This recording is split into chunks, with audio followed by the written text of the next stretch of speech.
Alright, I'm happy to present our work, Some Like It Hot, Visual Guidance for Preference Prediction. My name is Rasmus Rothe and this is joint work with Rade Timofte and Luc van Gool, all from the Computer Vision Lab at ETH Zurich in Switzerland. The goal of this work is to predict how much a particular person is attracted to a novel face.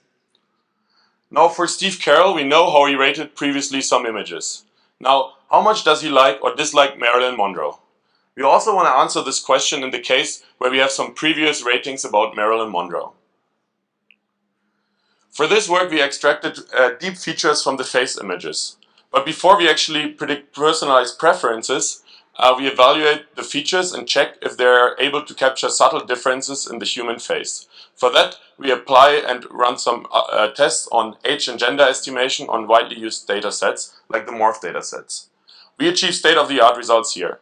We also apply it to a facial beauty dataset, which is from Gray et al. And also achieve state-of-the-art results. Now for predicting personalized preferences, we use a dataset from a large Swiss-based dating startup, which consists out of more than 100,000 images and more than 20 million hot or not ratings.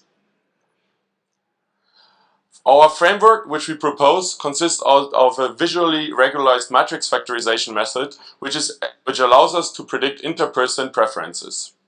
In order to also predict preferences for the case where we just have face images and no prior ratings, we introduce a novel regression technique to cope with those cases. Here you can see the pipeline for predicting based on a query image.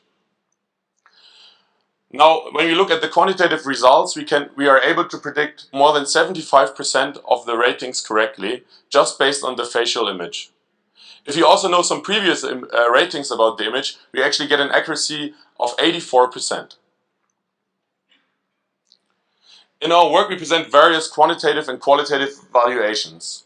These range from checking how much an Instagram filter impacts the facial attractiveness of a person, over clustering the people by their appearance and by their preferences, and also visualizing the appearance space.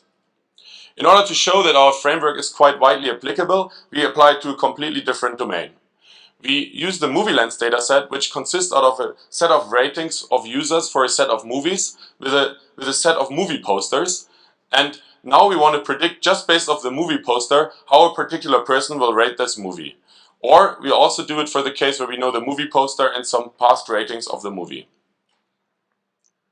We actually published a simplified version of the work in this paper in a website called howhot.io, which we released earlier this year, which gained large popularity on the internet. We got more than 1 million uploads in the first 12 hours and more than 100 million photos being evaluated to date. So if you haven't tried our demo on Monday, feel free to drop by our poster or try it out yourself on our website howhot.io. On a different note, we are hiring at our Berlin-based startup Merantix. Merantix is a deep learning AI company basically attacking problems in the industrial space, in the financial sector, and the healthcare sector. So if you're interested to work on deep learning and computer vision in Berlin, feel free to talk to me later. Thank you very much.